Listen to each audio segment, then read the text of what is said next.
Rahim. Assalamu alaikum. I'm Irfan Hussain and I'm here with our course of literary text analysis. This course is definitely meant for BS students, but it may be very useful for those who are looking for PPSC test of lectureship or subject specialist or any NTS test regarding English. So I hope that it can be useful for all of you who belong to English tribe. Our today's topic, and rather the topic of many next videos, is figures of speech. We, the students and the learners of literature, we know that poets and writers are intended to use indirect language, and they use figurative language to enhance the impact and influence upon the reader.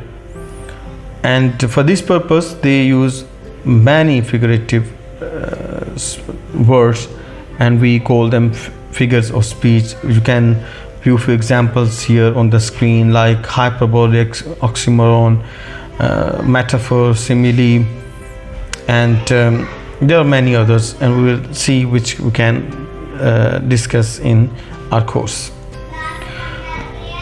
In figurative language, figures of speech are linguistic elements that have non-literal meaning. Their literal meaning may be different. If they have any literal meaning, they must be different, but they are not used for their denotative meanings. Rather, they are used for their connotative meanings, and even they go beyond that limit of meaning as well. We will discuss all these technicalities and delicacy of these words during our course.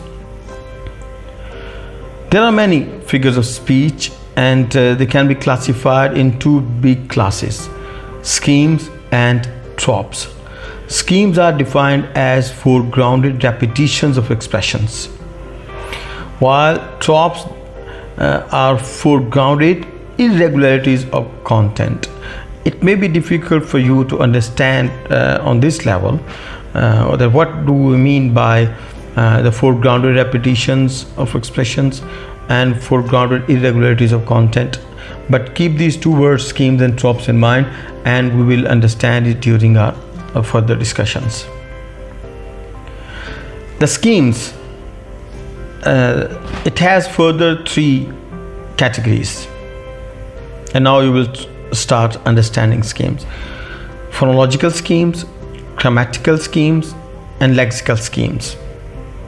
These are the schemes that are used in language.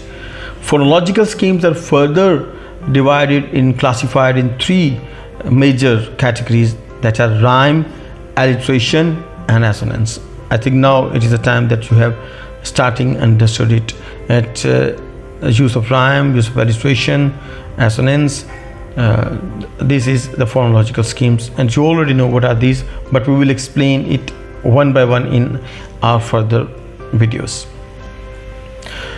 Grammatical and lexical level schemes, they are also divided in three categories: that's structural repetition, formal repetition, and mirror image patterns. I'm not stopping here myself to explain any of these things, because they all need detail, and we will discuss all one by one in detail.